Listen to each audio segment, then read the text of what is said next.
해법을 찾는 토론 이슈엔 직설 시작하겠습니다.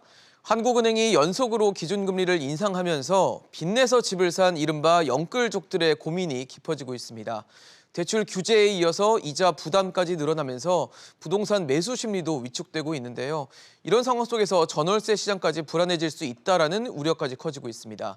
이번 금리 인상이 집값 하락이 신호탄이 될 수 있을지 또 어떤 영향을 미칠지 지금부터 얘기 나눠보도록 하겠습니다.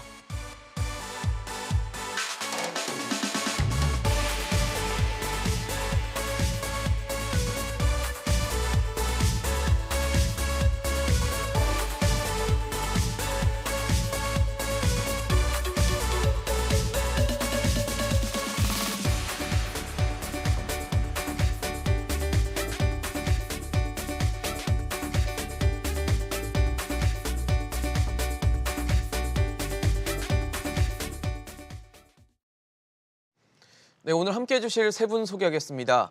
연세대 정경대학원 금융부동산학과 한문도 겸임교수, 한양대 도시공학과 이창무 교수, 김인만 부동산연구소 김인만 소장 나오셨습니다. 어서 오십시오. 네. 안녕하세요.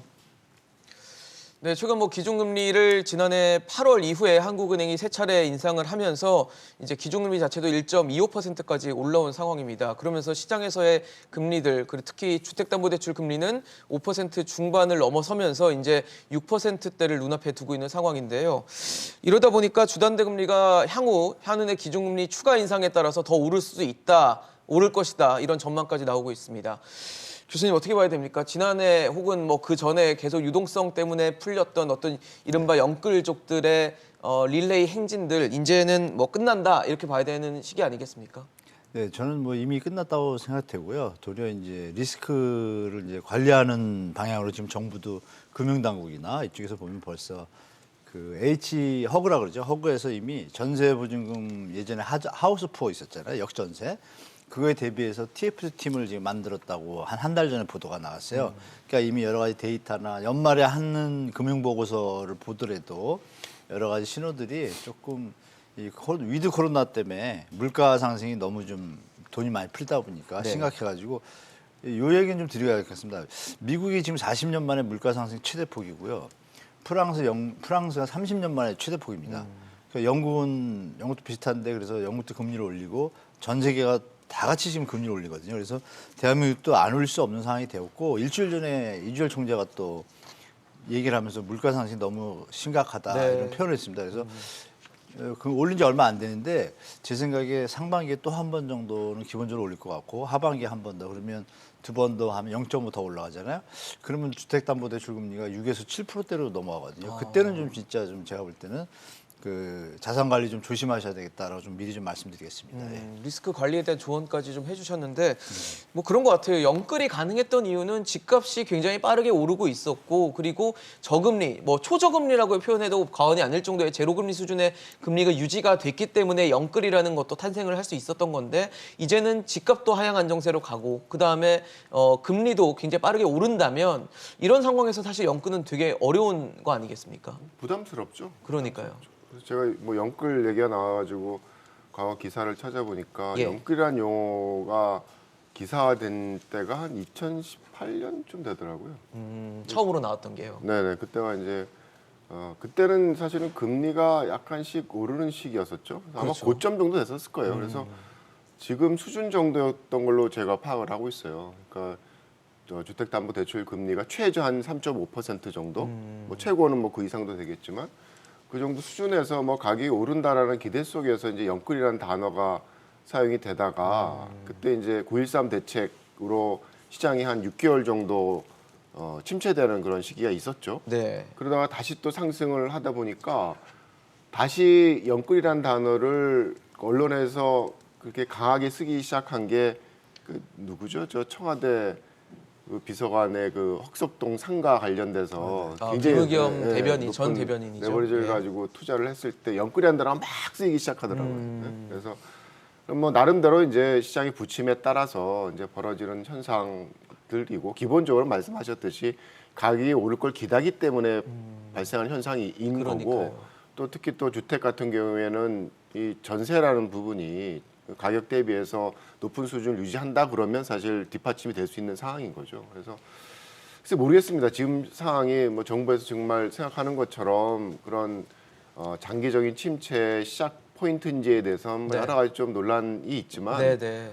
앞에서 말씀하셨던 것처럼 그게 정말 맞다 그러면 여러 가지 리스크 관리에 대한 그런 부분들이 요구가 되고 시장 규제 완화에 대한 부분 함께 고민해야 되는 시기이긴 한 거죠. 그래서 네네.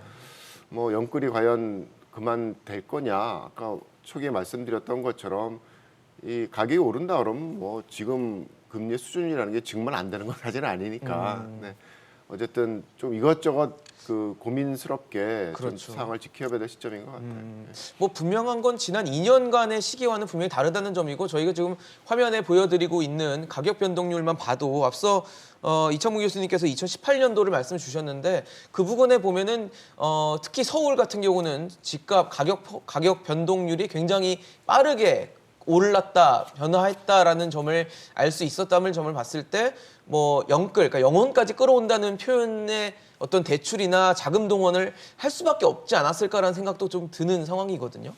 저 그래프를 보면 이제 답이 나오거든요. 네. 우리 영끌이란 게 이제 영혼까지 끌어들여서 한마디로 무리해서 네. 이제 주택을 구입한다는 건데 그렇죠. 영끌을 많이 하신 분들이 누구냐면 2030 세대들 어떻게 보면 주택 구매 연령이 아닌 분들이에요. 그렇죠. 주택 구매 연령이라고 하면 우리가 40에서 59 또는 69세까지를 주택 구매 연령으로 보는데 한 10년 후, 5년 후, 10년 후에 돈을 모아서 주택을 구입해야 되는 분들이 무리하게 뛰어들었단 말이에요. 왜 뛰어들었냐가 저 그래프에 나오는데 그렇죠. 저렇게 급격하게 상승을 하니까 얼마나 불안하겠어요. 나 혼자 뒤처질 것 같고 나중에 못 살 지금 것 사지 같고. 않으면 내 생에 영원히 내 집 마련 못할 것 같다는 불안감에 뛰어들었는데 뭐 자기 자본으로만 뛰어들면 괜찮은데 부모님한테도 빌리고요. 담보대출 당연히 빌리고요. 자기 돈으로 안 되니까요. 그렇죠. 일단. 네. 신용대출도 빌리고 그러니까요. 심한 경우에는 그런 경우들도 굉장히 많았거든요.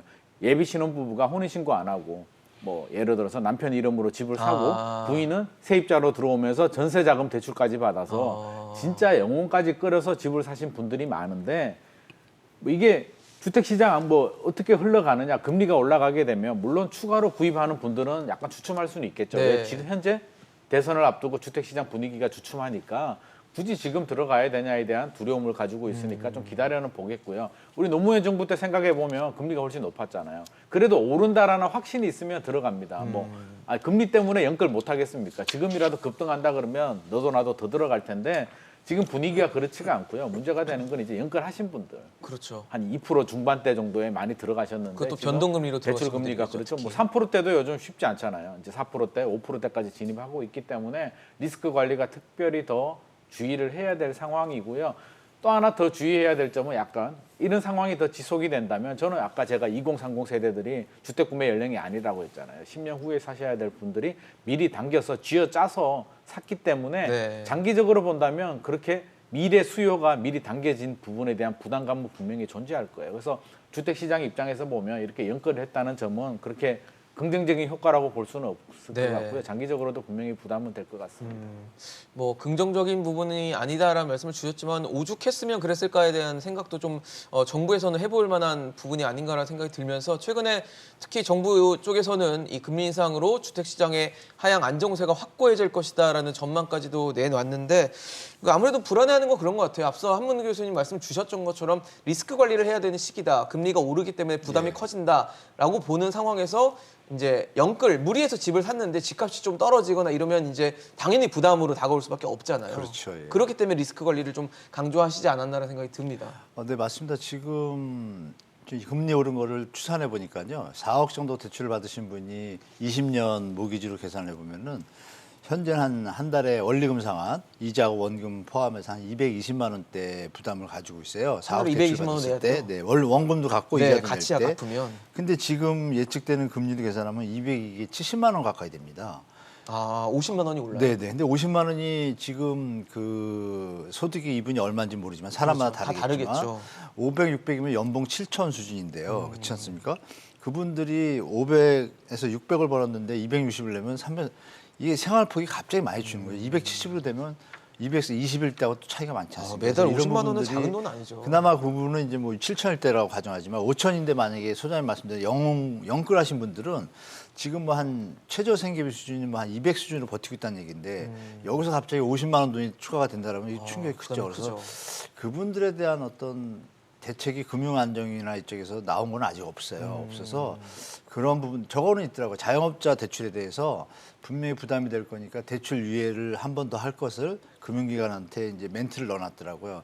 그쪽은 괜찮은데 일반 영끌한 분들은 자영업자보다는 일반 직장인이 많잖아요. 그렇죠. 그 부분에 대한 어떤 리스크 관리나 대안은 지금 미리 준비가 안 돼 있더라고요. 그래서 우리 저 시청자들 중에 혹시 그런 분이 계시면 네. 좀 철저하게 미리 대비를 하셔가지고 준비를 하시고 너무 부담되시면 네. 좀 정확하게 자산 관리를 결정하시는 게 좀 좋을 것 같습니다. 아, 계속 네. 오를 가능성이 좀 높고 금리가요? 내릴 가능성은 당분간은 없어 보이거든요. 그래서 그걸 좀 계산을 좀 잘하셔야 될 것 같습니다. 네.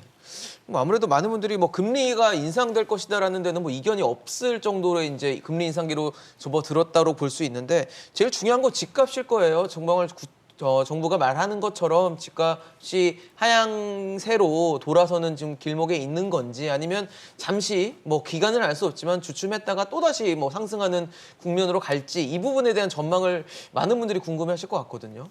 그래서 참 이게 국내 주택 시장에서 그 금리의 영향을 과거를 이렇게 살펴보면 그게 명확치가 않아요. 그러니까 저희가 이제 갖고 있는 그런 주택 그 시장의 시스템 자체가 예. 뭐 이런 그 제도권에서의 그런 레버리지가 아닌 그런 전세라는 어떤 좀 비금융권에 있어서 레버리지도 활용할 수 있고 네. 또 여러 가지 관련된 규제도 지역별로 굉장히 차별화되어 있잖아요. 그렇죠.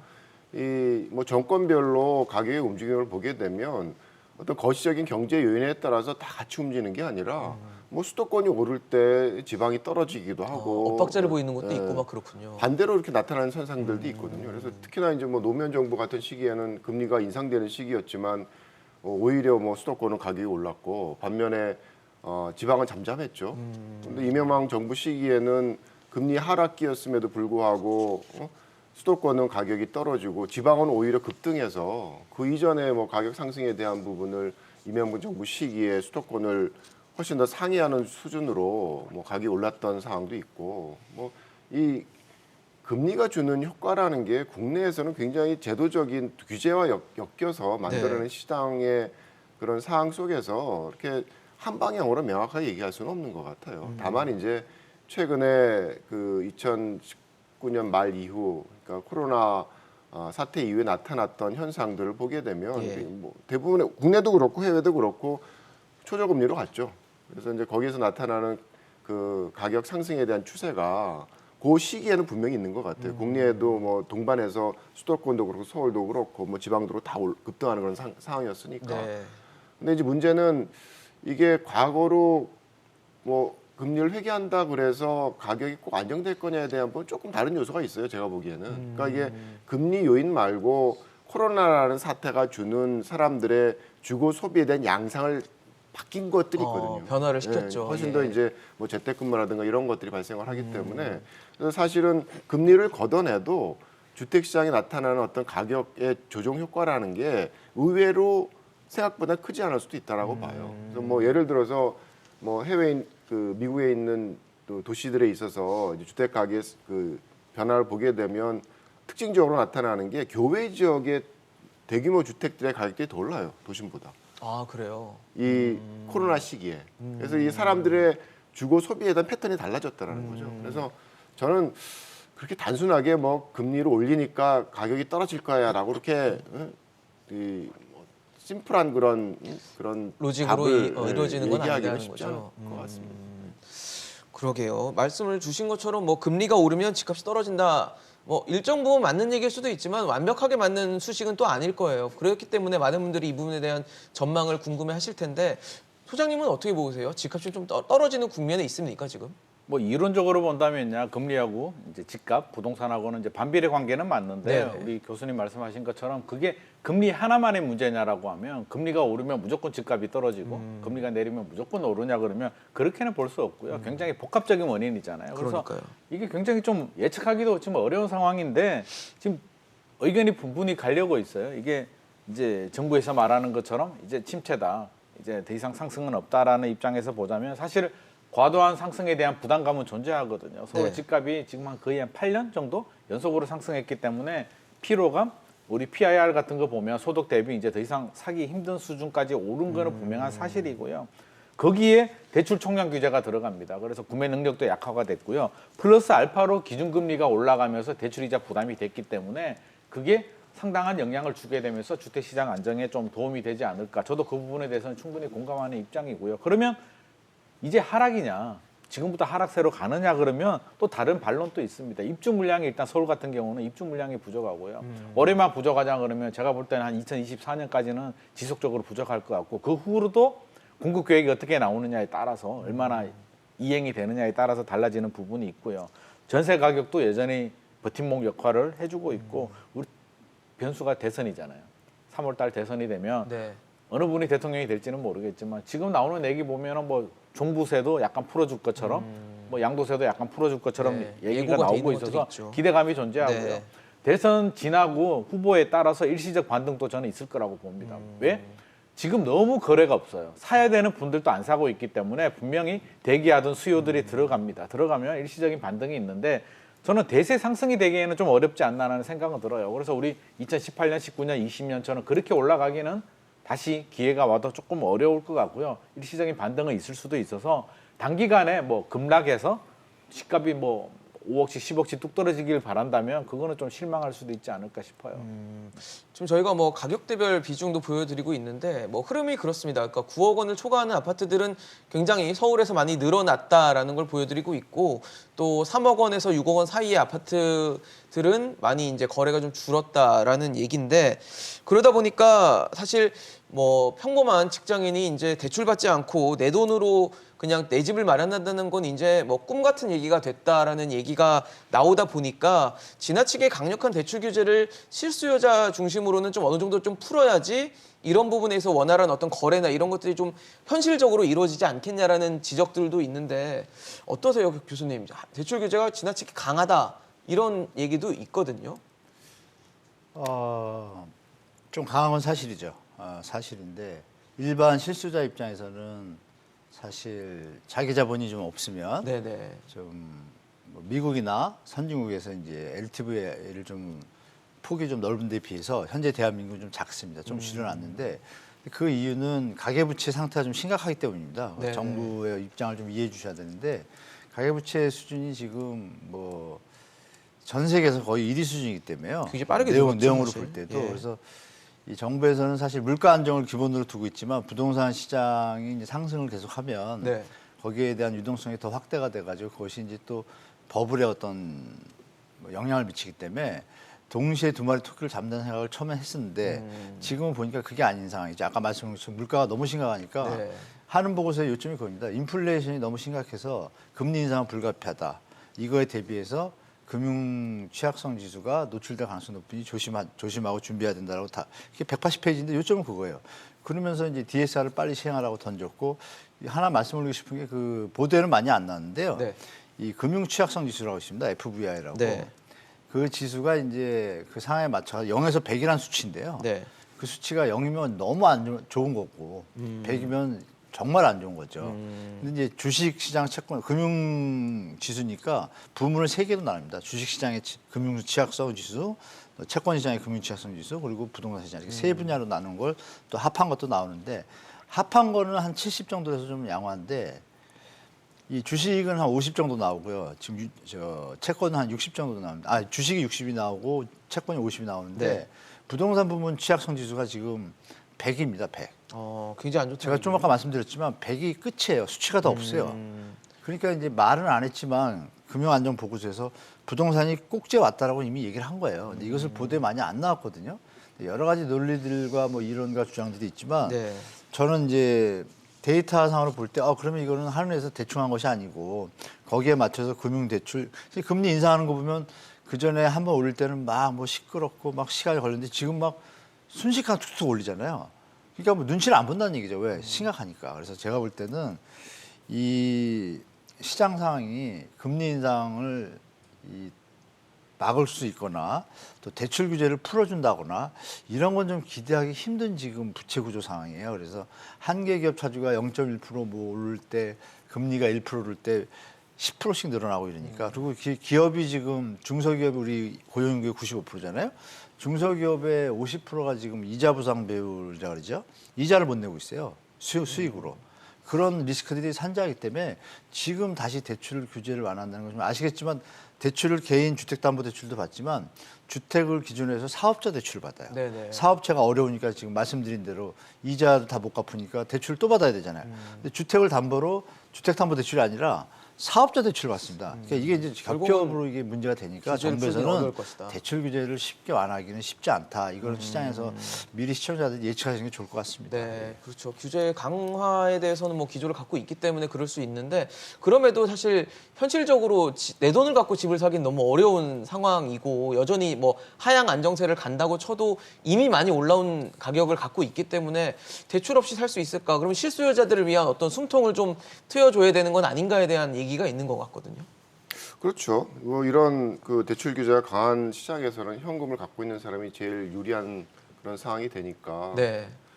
자산 동원 능력이 없는 서민의 경우는 상대적으로 손해를 볼 수 있는 가능성이 있죠. 그러니까요. 그게 이제 저희가 갖고 있는 굉장히 큰 문제점 중에 하나고 글쎄요. 뭐 주택 시장에 있어서의 그런 대출과 관련된 금융 리스크에 대한 부분은 사실은 사람들 생각이 여러 가지가 있어서 그러니까 지금도 뭐 그렇게 뭐 리스크가 크다라고 얘기를 하지만 연체율이 높아지고 이런 상황도 사실은 아니거든요. 그래서 과거에 이제 뭐 금융위기 이후에도 마찬가지였고 예. 여러 가지 발생했던 현상들 중에 우리가 생각했던 것보다는 그런 리스크의 발생에 대한 가능성이 그렇게 크지 않다고 판단하는 사람들도 있어요. 그래서 무작정 이걸 이 주택담보대출에 대한 부분을 규제 강화로 가야 되느냐에 대한 가장 근본적인 질문에 대해서도 사실은 합의가 그렇게 강한 건 아니거든요. 그래서 그런 상황이 된다 그러면 무작정 뭐 대출에 대한 부분을 규제함으로써 얻어내는 효과라는 게 과연 얼마나 긍정적일 건지 그다음에 부동산에서 발생하는 어떤 부의 불균등한 분배에 대한 부분을 더 악화시키는 방향으로 작동하지는 않을지 이런 것들이 항상 고민이 되는 거죠. 그렇죠. 네. 그래서 어쨌든 뭐 지금까지의 상황에서 어차피 그 이자율이 오르는 상황에서 새로운 선택에 대한 부분은 저는 좀 열어줄 필요가 있다고 생각을 해요. 뭐 과거의 선택에서 발생한 여러 가지 리스크에 대한 부분을 관리해주는 부분은 그런 또 다른 가져가야 이제 될 방향성이 있는 문제고, 거고 네. 새로운 어떤 대출을 원하는 구매자에 대한 부분은 그건 개인적인 선택이 되는 거죠. 그 부담에 대한 부분을 자기가 질 수 또 있으면 안고라도, 그리고 자산에 대한 동원 능력이 있다 그러면 뭐 살 수 있는 거죠. 이게 시장에서 지금은 사실 이게 정말 이런 추세가 계속 간다 그러면 가격이 오르는 게 문제가 아니라 가격이 떨어지는 게 더 문제인 사회가 될 수도 있어요. 그런 상황에서 그렇죠. 여러 가지 어떤 투자에 대한 어떤 창구를 열어주는 게 시장이 연착륙할 수 있는 그런 상황을 만들어주기 위해서 필요한 그런 상황이 될 수 있는 거죠. 그래서 무작정 뭐 이거를 묶어두는 게 최저가 아니다라고 접근하기에는 여러 가지 좀 고민해야 될 그런 이슈들이 많다라고 생각을 합니다. 네, 사실 그냥 있는 집을 사기가 너무 어려우니까 많은 분들이 두드리는 게 이제 청약 혹은 이제 분양 시장을 두드려서라도 집을 좀 얻고자 하는 심리들이 강해지고 있는데 지난해 12월만 봐도 아파트 분양받고 입주를 못한 분들이 그런 분들이 계신데 10명 중 4명은 이 잔금 대출을 못 받아서다 이런 얘기를 한다고 합니다. 그런 조사 결과가 있는데 그런 얘기는 결국 잔금 대출이 되지 않는다라는 얘기는 분양 시장이 뭐 침체 일로로 가는 것인지 아니면 걸러지는 그러니까 받을 수 있는 사람만 받으니까 이제 좀 분양 시장 과열됐던 분양 시장이 좀 어느 정도 이제 적정 온도를 찾아가는 것인지에 대한 의견도 좀 여쭙고 싶거든요. 분명히 영향을 주겠죠. 지금 그래프를 보시면 잔금 대출 미확보가 40.7%가 그러니까요. 나오거든요. 이게 뭐 투기하신 분들도 계시겠지만 최근에 보면 거의 무주택 세대주만 청약을 할 수 있기 때문에 전용 85 이하는 결국에는 무주택 실수요자들이 청약을 했는데 잔금 대출이 지금 막힌 거잖아요. 잘 안 나오고 뭐 올해부터 입주자 모집 공고가 나오는 부분은 DSR 포함도 되고 여러 가지 규제가 강화되는데 지금 막상 대출을 받으려고 보면 예전에는 그 중도금 대출하고 잔금 대출은 거의 뭐 100% 그냥 무조건 나온다라고 생각했는데 요즘은 무조건 아니고요. 그런 시대가 금리도 아닌 것 오르고요. 같아요. 한도도 네. 줄기 때문에 굉장히 난처한 상황이 됐고 이제 마음 놓고 자금이 부족하신 분들은 청약도 이제 마음 놓고 못하는 상황이 돼버렸는데 저는 기준과 원칙이 좀 필요하지 않나 싶어요. 그게 무슨 말이냐면 대출 총량 규제 해야 되죠. 가계부채 관리도 해야 되죠. 그렇죠. 해야 되는데 왜 기준이 필요하냐면 우리가 집값이 떨어졌을 때는 대출을 막 풀었고요. 네. 집값이 오를 때는 집값 잡겠다고 이제 대출을 막 묶었는데 기준이 뭐냐면 실수요자, 무주택 실수요자들은 내 집 마련할 수 있게 대출의 문을 좀 열어줘야 되고요. 가지고 계시는 다주택자들은 사실 문턱을 주택 시장이 침체가 되더라도 여전히 일관성 있게 좀 규제 그런 원칙이 필요하고 지금 보면 우리 가계부채 이야기를 하는데 우리 경제 규모가 커지고요. 새 아파트들 입주 물량이 늘어나면 자연스럽게 대출은 늘어날 수밖에 없잖아요. 자기 돈 다 주고 사는 사람이 어디 있겠어요. 그래서 전체 금액은 늘어나는데 연체율이 어떻게 되느냐, 미납이 어떻게 되느냐 이런 것까지도 좀 디테일하게 관리하는 그런 게 필요하고요. 네. 약간 엇박자가 있는 게 지금 고신용자들 대출 다 막혔거든요. 신용대출 금리도 더 높고. 금리도 높아지고. 오히려 저신용자들한테는 정책금리 해주거든요. 고신용자들이 오히려 더 안전한데 우리 측면에서 보면 리스크 네. 관리 측면에서 보면 그런 여러 가지 요소들이 있어서 규제를 하는 거는 좋겠지만 실수요자들은 내 집 마련할 수 있게 문턱을 좀 열어주는 게 저는 바람직할 것 같고요. 우리 뭐 버팀목 대출, 디딤돌 대출들도 뭐 연소득 6천만 원 뭐 이러는데 제한이 6천만 원 넘는 실수요자들은 그러면 은행 가서 굉장히 높은 금리를 주고 또 대출도 잘 안 나오고 이렇기 때문에 저는 실수요자들은 좀 살 수 있게 해줘야 되고요. 다주택자들에 대해서는 이렇게 좀 강한 규제를 해도 뭐 할 말이 없지 않을까 하는 생각을 합니다. 네. 좀 사실 추가를 좀 하면 네. 그러니까 이게 뭐 대출 규제와 관련돼서 어떤 그 시장을 조금 더 완화를 해줘야 될 거냐에 대한 이제 선택에 있어서 기존 재고주택 시장에 대한 부분보다는 사실은 신규 주택 시장에 대한 부분을 조금 더 열어주는 게 필요하다고 봐요. 그러니까 기존 주택보다는요. 그렇죠. 그러니까 지금 뭐 벌어지는 뭐 금리 인상과 관련된 그런 시장 뭐 안정에 관련된 부분에 있어서 저희가 계속 짊어지고 가야 되는 부담이 주택 공급이 생각보다 많지 않았다라는 거거든요. 그러니까 여러 가지 뭐 시장의 규제, 뭐 대출 규제도 마찬가지고 이런 것에 의해서 가격이 막 오를 때 막 뭔가 좀 그 힘을 이용해서 공급을 늘려놨어야지 저희 부담이 좀 적어지는데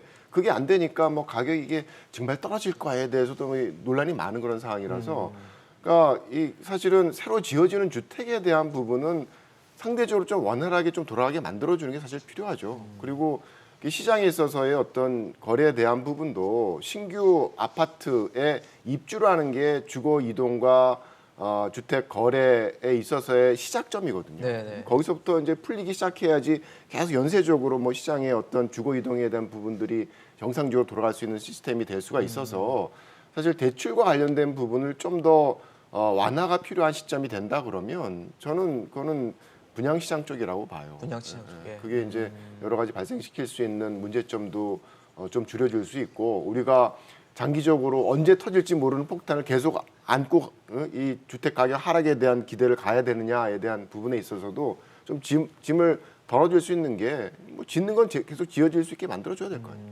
그래서 그런 어떤 구도 속에서 선택이 필요하고 어쨌든 이게 뭐 분양가 상한제가 그 적용되지 않더라도 어차피 허그를 통해서 비공식적인 분양가 규제가 유지되고 있기 때문에 사실 상대적으로 시세에 비해서 싼 가격에 분양받으면 리스크도 사실 덜하죠 아무래도. 그래서 이제 그런 부분에 있어서 좀 고민들이 시장별로 좀 차별화돼서 좀 있어야 될 거라고 생각을 합니다.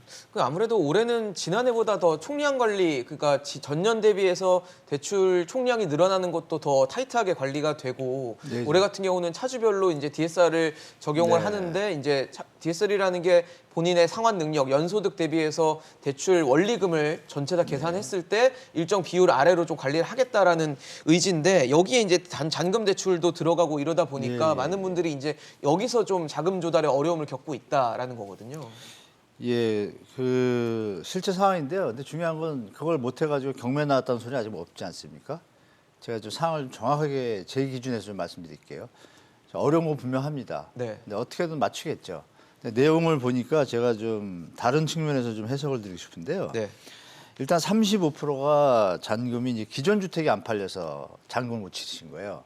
이분들은 돈이 없는 게 아니죠. 대출하고 상관이 없습니다. 기존 주택이 팔리면 되죠. 35%가. 그럼 주택을 싸게 내놓으면 팔리겠죠. 이 얘기는 결론은 뭐냐면 주택 하방 요인으로 작용한다는 얘기죠. 더 싸게 내야 팔리는데 잔금을 안 내면 이자가 많이 불잖아요. 그렇죠. 그러니까 이 35%가 그거고 20%가 세입자를 마련 못한 거예요. 그러면 들어올 사람이 있어야 되는데 그걸 네, 거의 이제 새 집이니까 준비하지 세입자를 놔서 전세 보증금으로 충당하려는 게 20%면 거기다 분양권 전매까지 하면은 60%채 안 되는 60%에 가까운 물량들이 문제가 없는 거예요. 대출과. 그렇죠. 그러면 여기서 우리가 제가 다른 면을 말씀드린 게 뭐냐면 기존 주택이 안 팔린다 가지고 잔금을 못 친다는 얘기는 싸게 내놓을 수밖에 없는 상황이 도래할 것이고 잔금을 맞춰야 되니까요. 계산을 해보면 잔금 대출 이자 연체율이 비싸지 않습니까? 네. 그러니까 조금 싸게 내는 걸 계산해서 조금 더 싸게 내서 팔려야겠죠. 다른 방법이 지금 없거든요. 대출을 이제 묶어놨으니까. 그럼 팔리면 주택 가격, 매매 가격 하락의 신호로 올 것이고 세입자도 결국은 조금 더 싸게 내야 빨리 잔금을 맞추잖아요. 전세 가격이 만약 6억에 내놨는데 전세가 안 나가요. 이걸로 잔금을 하려고 그랬는데 네. 그러면 5억 5천에 내놔야 되지 않습니까? 그럼 전세가 어떻게 되겠어요? 내려갑니다. 자, 그러면 대출 규제를 하고 있는데 대출을 60% 받아야 될 사람이 주택 가격이 20% 내려면 대출 그냥 40% 받아도 돼요. 이런 측면도 있어요. 그러니까 우리 시청자분들이 이걸 냉정하게 보셔야 되는 게 현재 가격에서 그럼 현재 가격이 정상적인 가격이고 경제 상황이 정상적이고 주택 구매 부담 능력이 있는 분들이 정상적인 상태라면 저도 두 분 말씀에 100% 동의해요. 그거는 이제 정상적인 자본시장에서 너무 쬐는 건 좀 문제가 있거든요. 근데 지금은 그런 상황이 좀 아닌 거예요, 제가 볼 때 전반적으로. 그렇다면 다시 경제가 좀 안정적일 때는 대출을 풀어주는 것도 저는 좋다고 보는데 말씀하신 고승범 그 금융위원장의 어떤 패턴이 있습니다. 그분이 정책 수장인데 지금 금융에 대해서 네. 상당히 매파적입니다. 그러니까 리스크를 미리 관리했다는 얘기예요. 그래서 아시겠지만 노무현 정부 때 네. LTV, DTI 지금 똑같습니다. 규제한다고 얘기 막 비판했거든요. 네. 근데 금융위기 터지고 나서 어떻게 됐어요? 덕분에 대한민국은 금융위기를 잘 넘었잖아요. 선제적으로 대응을 했기 때문에. 그러니까 지금도 금융당국은 그런 부분을 같이 보는 겁니다. 그래서 시청자분들이 정부가 의도적으로 뭐 집값을 낮추려고 대출 규제를 하고 이런 의도가 있는 것이 아니라 리스크를 선제적으로 관리하다 보니까 여러 가지 지금 말씀 나눈 내용들이 파생적으로 나오는데 제가 조금 아까 드린 내용들이 시장에 분명히 영향력이 될 것이다. 이걸 복합적으로 봐야 되는데 시간의 갭은 있습니다. 말씀 중에서는 입주물량이 좀 부족하거든요. 신축에서 신혼부부들이 들어갈 때 같은 경우에는 제가 알기로는 정부에서 중도금 대출 그 신혼부부 이런 분들은 신DTI 좀 적용해가지고 70%까지 대출되는 걸 알고 있어요. 근데 이런 부분들을 일반인분들 소득이 없거나 이런 분들이 40%를 끊기는 거예요. 근데 네. 이런 부분이 복합적인데 일부 전체적으로 볼 때 제가 볼 땐 그렇습니다. 이 기조는 제가 볼 때 당분간은 올해 1년은 일단 이어지고 그럼 주택가격이 좀 내려갈 수도 있잖아요. 지금 너무 높다고 다 얘기했지 않습니까? 내려간 다음에 집을 사면 대출을 안 올려도 살 수 있잖아요. 그런 논리도 가능하다는 걸 좀 한 번은 봐주고 물론 실수요자 정말 이건 살 수 없는 상황이다. 그거는 이제 정부에서 좀 케어를 해가지고 네. 도와줘야겠죠. 저는 그렇게 좀 보고 있습니다. 미입주로 인한 가격 인하에 대한 기대감도 말씀을 주셨는데 네네. 현실화가 될 수 있을지는 좀 한번 지켜보시는 게 좋지 않을까 제가 생각이 좀 듭니다. 말씀을 드리면 네, 말씀 주세요. 이게 참 아이러니인 게 만약에 대출 규제를 통해서 가격이 떨어지면 그 떨어진 가격을 서민이 가져갈까요? 그러니까 이게 뭔가 규제를 통해서 가격을 안정시키는 효과라는 거는 사실은 자산이 적은 사람들은 그 열매를 누리기가 쉽지가 않아요. 상대적으로 자산 능력이 있는 사람들이 먼저 취하게 어차피 경쟁을 하는 거니까. 네. 그래서 문제는 이런 규제를 통해서 뭔가 가격을 낮추는 사회적인 어떤 그 부의 분배 효과라는 게 앞에서 말씀드렸던 것처럼 원하지 않는 방향으로 가기가 쉽다라는 겁니다. 그러니까 상대적으로 얘기하는 반대거는 나눠 먹을 빵을 많이 만들어서 네. 그거를 그런 구도 속에서 싸게 너도 사고 나도 사게 만들어야 된다라는 거죠. 결국은 그래서 공급이네요. 그렇죠. 어쨌든 뭐 그 부분을 옥죄는 방향으로 간다라는 게 가져오는 부작용이 근본적으로 있다라는 거고. 그러니까 분양과 관련돼서 저는 글쎄요, 앞에서 보여주었던 미입주 사유는 글쎄요, 지금은 그렇게 중요하지는 않은 것 같아요. 어차피 뭐 미입주율이라는 게 그렇게 높은 건 아니니까. 근데 이제 앞으로 시장 변화에 있어서 어떻게 보면 그 장기적인 그런 침체로 갈 거냐에 대한 굉장히 중요한 지표가 저는 네. 미분양률이라고 보거든요. 그래서 그 미분양에 대한 부분들이 뭐 계약 해지뿐만 아니라 미입주까지 이어진다 그러면 굉장히 그 심각한 상황인 거죠. 그래서 어떻게 보면 좀 조심스럽게 그 분양시장 쪽을 봐야 되는 구도이고 뭐 최근에 벌어지는 상황을 보게 되면 뭐 부산이나 대구 쪽에서 미분양이 높아지고 있다라는 얘기도 이제 흘러나오고 나오고 있어서 있죠. 예. 그래서 이거 조금 지켜봐야겠다는 생각이 들고 어제 뭐 저녁 자리가 있어가지고 옛날에 그 LH 미분양 주택 많이 해결해준 분한테 이제 얘기를 들었는데 네. 뭐 제가 그대로 이렇게 믿는 건 아니에요. 근데 네네. 그분 하시는 말씀이 미분양이 대전까지 올라오면 이건 좀 심각할 수 있는 상황이다라고 얘기를 하더라고요. 수도권에 가까워지는 것에 네, 대한 네. 얘기. 그러니까 지방 쪽은 뭐 어차피 과거에도 높은 그 미분양이 있었음에도 견뎌냈던 그런 상황인데 상대적으로 수도권은 미분양률이 지방에서 굉장히 낮은 수준을 계속 유지해왔거든요. 근데 이제 그 어떤 경계점이 있는 대전까지 올라온다 그러면 좀 여러 가지 고민들을 해야 될 그런 시점이다라는 얘기를 하더라고요. 그래서 네. 조금은 이 여러 가지 좀 그 한 방향으로 뭐 확신을 갖지 말고 그렇네요. 예, 종이처럼 이렇게 확신 있게 얘기할 수 있는 상황은 아닌 것 같고요. 오히려 더 어려워진 어쨌든, 시장이 되지 네, 않았나라는 생각이 드는데 지금 저희가 매매 시장에서의 어떤 실수요자들, 무주택자들에 대한 얘기를 드리지만 대표적인 실수요자들의 시장이라고 할 수 있는 게 전세 시장일 거예요. 근데 전세 시장도 금리 인상의 영향에서 뭐 피할 수는 없는 시장이겠죠. 전세자금 대출 금리도 지금 뭐 상단 기준으로는 5%대 진입을 눈앞에 두고 있기 때문에 전세 대출에 대한 부담도 그만큼 커진 상황인데 뭐 그런 얘기도 있습니다. 일부 지역에서는 전세 대출 이자가 그 시장에서의 월세보다 더 비싼 이런 현상까지도 나타나고 있다고 하니까 그러니까 전세의 메리트가 좀 사라지는 거 아니냐 이런 얘기가 나오면서 전세 시장 축소, 이제 전세라는 것이 저물고 우리도 이제 반전세 혹은 월세 시장으로 이제 넘어가는 속도를 붙일 수밖에 없지 않겠냐라는 그런 전망도 나오는데 소장님 어떻게 보고 계십니까? 최근에 여러 가지 통계 자료를 보면 충분히 이제 월세 시장 전환 속도가 좀 빨라지고 있는 걸 느끼고 있는데 최근에 이제 통계를 보게 되면 예. 서울의 임대차 거래 중에 42%가 월세를 낀 거래로 나왔거든요. 그래서 한 10개 중에 4개는 네. 어떻게든 월세가 들어있는 계약이니까 굉장히 월세가 많이 높아지고 있고요. 지금 그래프에서도 보듯이 예. 한 10% 정도 올랐어요. 1년 만에 월세 가격도 10% 정도 올랐기 때문에 상승 속도도 빠르다. 네. 이게 왜 이래 되냐면 2년 정도로 보죠. 2년 전에는요, 그 전세 자금 대출 금리가 1%대에서 2% 초반대 정도 됐는데 최근에는 한 3% 중반대에서 4% 후반대까지 나오거든요. 이제 5%를 눈앞에 두고 있는데 네. 기준금리 한 2번 정도 더 올리면 이제 5% 껑충 뛰어넘겠죠. 이게 어떤 문제가 생기냐면 자, 기존의 전세자금 대출이 2%대였을 때는 우리가 전월세 전환율이라고 있습니다. 예. 전세를 월세로 바꿀 때 전환율이 있는데 비율을 임대차법에서는 따지죠. 예. 공고예요. 2.5%를 공고하고 있고요. 지자체마다 다른데 서울은 한 3.1%, 경기도는 3.7% 정도 되는데 이게 월세 전세자금 대출 금리가 전환율보다 더 높아지고 있다는 거죠. 그렇게 따지면 뭐가 유리하지?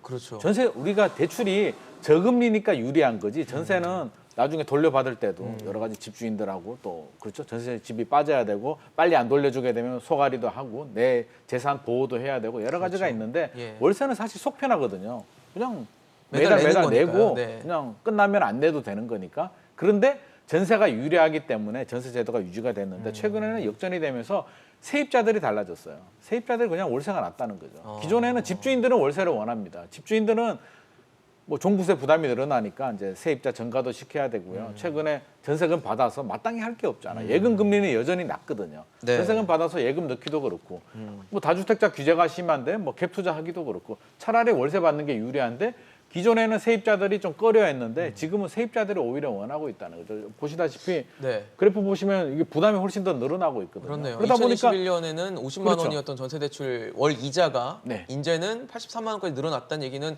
월세보다 더 늘어났다는 차라리 거네요. 월세 내는 게 나아지는 거죠. 그렇게 되면 이제 이해관계가 맞아 떨어지게 되면서 너도 나도 이제 월세 전환 속도가 빨라지는데 이게 저는 더 빨라지리라고 봅니다. 우리 올 8월 달 정도 되면 이제 임대차 3법, 계약갱신 청구권, 소급 적용했던 게 예. 끝나거든요. 그러면 시장에 나오는데 올려줘야 되는데 물론 전세자금 대출이 DSR 총량 규제에서는 빠졌지만 은행에 가보면 예전처럼 그렇게 잘 나오지 않아요. 문턱도 높고요. 네. 금액도 잘 안 나오고요. 금리도 높기 때문에 부담스러워. 그러면 어떤 일이 될까요? 집주인들, 임대인들은요. 누울 자리를 보고 다리를 뻗습니다. 세입자가 못 올려주는데 2억 올려줘, 3억 올려줘라고 하면 어떻게 되겠어요? 결국에는 2억 안 올릴 테니까 50만 원 월세 줘라고 하면 세입자도 월세 계산해 보면 전환으로 답이 가겠네요. 나오거든요. 네, 왜? 전세자금 대출 금리는 더 올라갈 거니까. 결국에는 이렇게 된다면 저는 본의 아니게 이제 전세 시대보다는 이제 월세 비중이 훨씬 더 늘어날 것 같아서 어떻게든 우리 서민들 세입자 입장에서는 부담스럽죠. 그렇죠. 비교해서 유리하다는 거지 월세가 좋은 건 아니거든요. 네. 그래서 계속 부담스러운 상황이 좀 걱정이 되는 상황입니다. 지금 뭐 말씀을 주셨던 것처럼 개인 차주별 DSR에서는 전세자금 대출이 빠져 있는데 네. 은행이 내주는 총량 관리 측면에서는 전세자금 대출이 지난해 4분기 빠졌다가 이번에는 올해는 들어가 있기 때문에 네. 은행에서 전세자금 대출을 내주는 것에 대해서도 굉장히 깐깐하게 볼 수밖에 없는 여건이 마련이 돼 있거든요. 그런 상황에서 이렇게 월세가 더 낮아지면 월세 부담이 더 낮아진다면 뭐 자연스럽게 월세를 좀 가지 않을까라는 생각은 뭐 되게 되거든요. 네, 맞습니다. 그 시장 균형이 이제 월세하고 전세하고 이제 소비자 입장에서는 당연히 전세 들어가는 전세 자금 대출, 지금 대출 갖고 얘기하는 것도 좀 개인적으로 좀 아이러니랑 한데요. 대출이 없는 자기 돈이라고 그러면 좀 이해가 됩니다. 자기 돈을 은행에 넣었을 때 이익과 이 월세 넣었을 때 이익을 비교해서 균형을 맞추는 건데 지금 전세 대출이 되다 보니까 네. 대출하고 비교를 이자를 하는데 내고 뭐 이러니까. 전세 대출이 금리가 오르고 전세 금액이 오르니까 네. 두 번의 어떤 겹으로 지금 인상의 폭을 느끼는 데 반해서 월세는 네. 말씀 주신 것처럼 보도에서 10% 오르지 않았습니까? 그러면 금리는 지금 보면 거의 한 40% 올랐거든요. 네. 비율로 따지면. 근데 전세 가격은 또 작년에 비해서 또 50% 올랐단 말이야. 그럼 당연히 월세가 저렴하겠죠. 당연히 수요자들은 자기 자본주의 시장에서 이익이 되는 쪽으로 반하는데 게다가 네. 전세는 필요성 소모품비를 본인이 부담하지 않습니까? 근데 월세는 전등이 나가거나 뭐 조명이 꺼지거나 뭐 이러면 주인한테 전화해서 고쳐달라면 고쳐줍니다. 주인이 고쳐주는 게 기본이에요. 필요비에 대해서. 그런 부분에서 혜택이 더 많은데 더 저렴해요. 당연히 월세로 갑니다. 가는데 전세가 부담은 덜하잖아요. 목돈이 있는 분들은. 계산상으로는 맞지만 이 그럼 전세돈을 은행에 두고 월세를 내야 되는 입장이 있고 하잖아요. 그러면 전세가 만약에 그럼 가격 균형을 맞추느라고 또 내려오겠죠. 안 나가니까. 내려다 보면 아 월세보다 조금 저렴한 수로 수렴이 되면 다시 또 전세하고 이제 균형을 맞추게 되겠죠. 그래서 제가 볼 때는 가속화는 이루어지는데 전세 가격이 지금 너무 높잖아요. 높기 때문에 제가 볼 때는 전세 가격이 조금 지금 이제 보합으로 들어왔는데 서울도 이게 좀 한 5% 10% 내려가게 되면 또 예전처럼 월세 수준 한 30% 전세 70% 이렇게 좀 임대차 시장이 다시 좀 균형통을 또 맞춰가겠죠. 그래서 가속화가 돼서 뭐 전세가 다 없어지나 이럴 일 없기 때문에 그런 부분은 이제 시장에서 금리와 비용과의 어떤 균형점에서 저절로 이루어지니까 너무 뭐 가속화된다 이럴 필요도 없고 그 산에서 제가 볼 때는 6대4나 5대5 선에서 계속 뭐 20년 앞으로 좀 유지될 것 같습니다. 제가 볼 때는. 사실 올해 전망을 하시는 분들 중에는 올해 하반기 들어서는 이제 저희가 2년 전에 했던 임대차 두 가지 법안이 이제 2년이 지나는 시점이 되면서 계약갱신 청구권을 한 번 정도는 쓰신 분들이 이제 전세값을 엄청나게 올려줘야 되는 혹은 전세 계약을 이어가지 못하는 뭐 그런 상황이 연출되면서 전세 시장이 불안해질 수 있다 이런 전망들이 있었는데 그러다 보니까 올해 이 전세 시장에 대한 전망을 많은 분들이 좀 궁금해하실 것 같아요. 어떻게 보세요? 뭐 전세 쪽은 글쎄요. 그러니까 계약갱신 청구권을 이제 어차피 시세는 올랐으니까 계약갱신 썼던 분들은 부담스럽겠죠. 그렇겠죠. 그러니까 개인이 느끼는 전세가 상승에 대한 부담하고 시장에서의 시세 변동에 대한 그런 정도는 굉장히 괴리가 커질 거예요. 그래서 나는 힘든데 네. 시세 전세는 내가 느끼는 것만큼 오르지 않았다 그러니까 여러 가지 이제 갈등들이 벌어질 수 있는 상황이 되겠죠. 그래서 뭐 지금 벌어지는 그런 뭐 금리 인상과 관련돼서 예. 이제 뭐 전월세 전환율 보다 이자율이 높다라는 현상에 대해서는 사실은 좀 지켜봐야 돼요. 그거는 그게 맞는지에 대한 부분도 좀 체크를 해야 되고 어쨌든 굉장히 단기적인 불균형 상태니까 그러니까 전월세 전환율이 이자율보다 낮다라는 얘기는 이 전세값이 가격보다 비싸야 되는 거거든요. 그게 정말 정답이라 그러면 네네. 그래서 그거는 체크를 한번 해봐야 되는 거고, 그러니까 이 단기적인 균형과 관련돼서 우리가 사실 전세라는 거를 이게 앵커링 포인트로 그 두고서 전월세 전환율이나 전월세 시장을 바라보는 사실 그렇지가 않아요. 그러니까 여기서 이제 벌어지는 이제 구도를 보게 되면 이자율이 오르면 전월세 전환율이 조정을 받겠죠, 장기적으로는. 근데 그 조정받는 게 전세에 영향을 받는다기보다는 내가 투자 금액이 있는데 거기에 대비해서 이자율이 오르면 거기서 나오는 운영소득이 늘어가야죠. 근데 운영소득에 대한 기대는 결국은 월세 상승이거든요. 그러니까 앞으로의 시장에 있어서의 균형을 만들어가는 메커니즘은 전세가 조정받기보다는 월세가 급격히 오르는 구도 속에서 새로운 균형이 만들어질 거고 결국은 전월세 전환율이 그 이자율보다 높아진다라는 얘기는 전세가 떨어진다라는 얘기보다는 월세가 급격하게 오르는 그런 현상을 발생을 시킬 겁니다. 그게 이제 여러 가지 뭐 지금 전월세 상한제에 대한 부담도 그렇고 그다음에 종부세에 대한 그런 부담도 결국은 월세 상승에 대한 부담으로 이어지기 때문에 네. 향후에 어떤 뭐 금리 인상에 대한 그런 시장의 영향이라는 게 매매 시장의 문제뿐만 아니라 네, 네. 전월세 시장, 특히 월세 시장에 있어서의 굉장히 큰 충격파를 만들어낼 소지가 크죠. 좀 더 여러 가지 좀 다양한 측면에서 그 효과를 봐야 된다고 생각합니다. 좀 말씀해주신 분이 좀 오늘 토론에 있어서 좀 걱정되는 가장 큰 부분이 아닐까라는 생각이 드는 게 월세 아무래도 실수요자들, 무주택자들이 많이 비중을 좀 차지할 것으로 보이기 때문에 그 부분이 더 염려가 좀 되거든요. 네, 아무래도 굉장히 부담스럽죠. 이게 사실 우리가 월세라는 게 전세는 돌려받는 돈이잖아요. 네. 결국엔 내 돈 보증금 맡겼다가 냈다가, 그냥 네. 돌려받는 돈, 은행 예금, 이자 정도만 좀 손해를 보면 기회비용으로 좀 날리면 되는데 월세 같은 경우는 왠지 좀 그냥 내는 돈, 네. 비용으로 생각하기 때문에 소멸되는 원래 돈이라고 부담스럽죠. 생각하겠죠. 원래 부담스러운데 이게 네. 전세자금 대출이라는 제도가 도입이 되면서 이제 내 돈이 아니라 최근에는 80%까지 되잖아요. 전세자금 네, 네. 대출. 그러다 보니까 이제 내 돈이 아니라 대출이 되고요. 대출 금리가 오르다 보니까 이제 전환율하고 커지고. 비교가 되는데 전환율도 사실은 원래 높았거든요. 네. 3.5%의 기준금리를 더해서 계산을 하다가 이게 부담스럽다고 해서 인위적으로 좀 낮췄단 말이에요. 낮추다 보니까 지금 이게 지금 불균형이 생겼는데 그 교수님들 말씀하신 것처럼 시장 원리에 따라서 이제 좀 균형은 맞춰질 거예요. 만약에 월세가 진짜 저렴하다고 하면 월세가 오를 가능성이 높고요. 또 뭐 전세가 좀 조정이 될 수도 있겠지만 우리가 지금 정부에서 전세 안정이라고 하는데 냉정하게 말하면 전세 가격이 떨어지진 않아요. 뚝뚝 떨어지진 않고요. 상승폭이 좀 둔화되고요. 덜 상승한다는 거지. 지금 서울 어디 가보세요. 우리 2년 전, 4년 전보다 전세 가격이 떨어진 곳이 어디 있나. 오르면 올랐죠. 8월 달 되면 이제 끝난단 말이에요. 그러면 2018년도에 계약하신 분들은 2020년도에 계약 갱신하고요. 이번에 이제 끝난단 말이에요. 4년 동안 집주인은 못 올렸죠.